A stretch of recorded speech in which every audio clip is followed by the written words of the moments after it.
بسم اللہ الرحمن الرحیم۔ السلام علیکم ورحمۃ اللہ وبرکاتہ۔ ناظرین محترم، آج ہم سنتے ہیں شعبان المعظم کے فضائل اور اس کی مہینے کی برکتیں اور اس کے روزے رکھنے کے حوالے سے۔ اللہ تعالیٰ نے سال کے مہینوں میں سے 4 مہینے رجب، شعبان، رمضان اور محرم برگزیدہ فرمائے۔ ان میں سے شعبان کو چن لیا اور اسے رحمت عالم صلی اللہ علیہ وسلم کا مہینہ قرار دیا۔ لہذا شعبان وہ بابرکت مہینہ ہے جس میں تمام بھلائیوں کے دروازے کھول دیے جاتے ہیں، آسمان سے برکتیں اتاری جاتی ہیں، گنہگار بخشش پاتے ہیں اور برائیاں مٹا دی جاتی ہیں۔ اس لیے شعبان کو المکفر یعنی گناہوں کی بخشش کا ذریعہ بننے والا مہینہ کہا جاتا ہے۔ شعبان المعظم کا مہینہ بڑی برکتوں اور رحمتوں والا ہے۔ یہ وہی قابل احترام مہینہ ہے کہ جب رجب المرجب کا چاند نظر آتا تو نبی رحمت صلی اللہ علیہ وسلم یہ دعا کرتے تھے، الہی رجب اور شعبان میں ہمیں برکت دے اور ہم کو خیریت کے ساتھ رمضان تک پہنچا دے۔ یہ وہ مبارک مہینہ ہے کہ جس میں آپ صلی اللہ علیہ وسلم کی دیرینہ تمنا پوری ہوئی اور تحویل قبلہ کا حکم نازل ہوا۔ تیمم سے متعلق احکام کا نزول اسی مہینے میں ہوا۔ تاریخ اسلام کا عظیم غزوہ بنو المصطلق اسی ماہ میں پیش آیا۔ اسی مہینے میں آپ صلی اللہ علیہ وسلم نے حضرت حفصہ اور حضرت جویریہ سے نکاح فرمایا۔ اسلامی سال کا یہ 8واں مہینہ اپنی رحمتوں، برکتوں اور سعادتوں کے اعتبار سے محتمم، بالشان اور ماہ رمضان کے لیے پیش خیمہ ہوتا ہے۔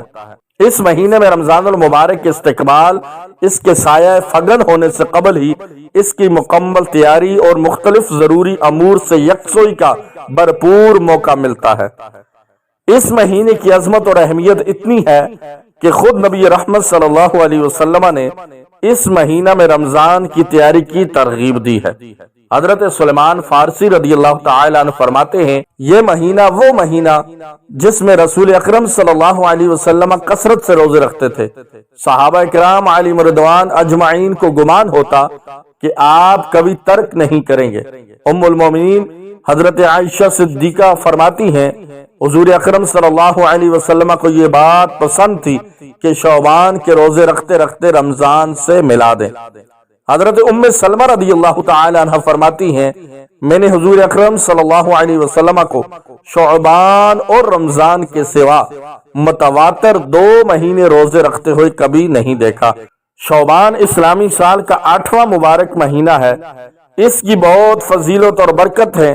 شعبان عربی میں پھیلانے اور شاخ در شاخ ہونے کو کہتے ہیں، چونکہ اس مہینہ میں بھی اللہ تعالی کی طرف سے نفلی روزے رکھنے اور نیک عمل کرنے والے کو شاخ در شاخ برابر بڑھنے والی نیکی اور خیر و بلائی کا موقع میسر آتا ہے۔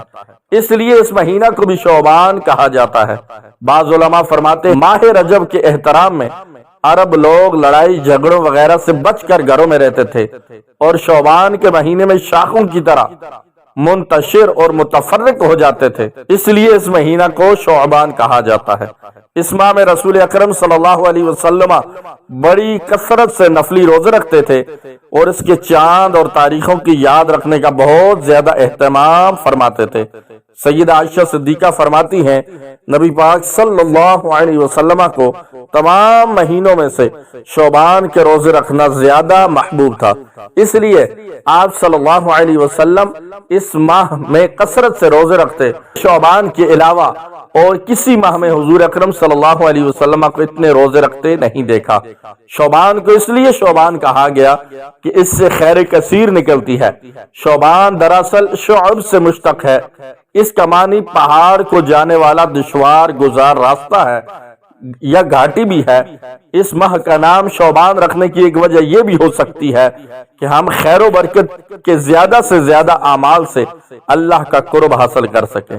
اس ماہ کو یہ اعزاز کیا کم ہے کہ اللہ کے محبوب صلی اللہ علیہ وسلم نے اس کو خود سے منسوب فرمایا اور دوسرے مہینوں کی نسبت آپ صلی اللہ علیہ وسلم کی نفلی عبادات میں اس ماہ میں اضافہ ہو جاتا تھا۔ نبی رحمت صلی اللہ علیہ وسلم نے اپنی امت کو بھی اس ماہ میں عبادت کرنے کی تلقین فرمائی۔ حضرت اسامہ رضی اللہ تعالی عنہ سے روایت ہے کہ میں نے عرض کیا، اے اللہ کے رسول صلی اللہ علیہ وسلم، میں نے آپ کو اس قدر روزے رکھتے نہیں دیکھا جس قدر آپ شعبان میں رکھتے ہیں۔ آپ صلی اللہ علیہ وسلم نے فرمایا، یہ وہ مہینہ ہے کہ جس سے لوگ غافل ہیں، یہ رجب اور رمضان کے درمیان ہے، یہ وہ ماہ ہے جس میں لوگوں کے اعمال رب کے حضور پیش ہو جاتے ہیں، اور میں نے یہ بات پسند کی کہ جب میرا عمل پیش ہو تو میں روزے میں سکوں۔ شعبان میں 5 حروف ہیں۔ بزرگان دین فرماتے ہیں کہ شین سے مراد شرافت یعنی بزرگی، عین سے مراد علو یعنی بلندی، با سے مراد بر یعنی بلائی اور احسان، الف سے مراد الفت اور نون سے مراد نور ہے۔ گویا اس ماہ شعبان کی جلوہ گری تو کیا ہوتی ہے، شرافت، بلندی، بلائی، الفت اور نور کا سما بن جاتا ہے۔ اس ماہ مبارک میں نیکیوں میں کثرت، خطاؤں کی مغفرت اور نزول برکت کا سلسلہ بڑھ جاتا ہے۔ سرکار صلی اللہ علیہ وسلم کا فرمان ہے، شعبان کا مہینہ مقدس اور برکت والا ہے، اس ماہ عبادت کا اجر و ثواب بہت زیادہ ہے۔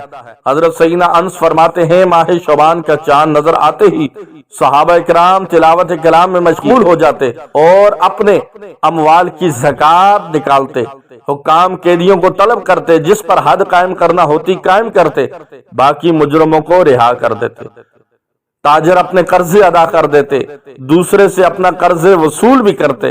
نبی پاک صلی اللہ علیہ وسلم نے فرمایا، جو کوئی مسلمان ماہ شعبان میں 3 روزے رکھے گا اور افطار کے وقت مجھ پر 3 بار درود پاک پڑھے گا، اس کے گناہ بخش دیے جائیں گے اور اس کی روزی میں برکت بڑھ جائے گی، اور قیامت کے روز اللہ اسے جنتی اونٹنی پر سوار کرے گا، یہ اسی پر سوار ہو کر جنت میں جائے گا۔ اور جو کوئی شعبان کی پہلی اور آخری جمعرات کو روزہ رکھے گا، اللہ کے ذمہ کرم بھرا ہے کہ اس کو داخل جنت فرمائے۔ اس ماہ مبارک کی ایک اور خصوصیت یہ بھی ہے کہ اس ماہ تحویل قبلہ کا حکم عین نماز کے دوران نازل ہوا۔ حضرت انس رضی اللہ تعالیٰ عنہ سے مروی ہے، جو شعبان میں 1 روزہ رکھتا ہے، اللہ اس کے جسم پر جہنم حرام کر دیتا ہے۔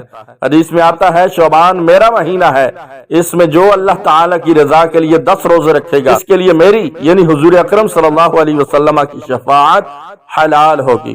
ہمیں چاہیے جتنا بھی ہو سکے اس مقدس ماہ منور میں عبادات کی کثرت کریں، درود پاک زیادہ سے زیادہ پڑھیں، کیونکہ یہ میرے سرکار کا مہینہ ہے، اور اس کے وسیلے سے اپنے گناہوں سے توبہ کریں۔ اللہ ہم سب پر اپنا خاص فضل و کرم فرمائے اور ہماری انفرادی اور اجتماعی پریشانیاں اپنے محبوب صلی اللہ علیہ وسلم اور ان کے آل و اصحاب کے صدقے دور فرما کر ان مقدس دنوں میں زیادہ سے زیادہ فکر آخرت کی توفیق نصیب فرمائے۔ میرے ملک پاکستان کی اللہ رب العزت حفاظت فرمائے اور اس کو ہمیشہ شاد اور آباد رکھے، آمین بجاہ النبی الامین صلی اللہ علیہ وسلم۔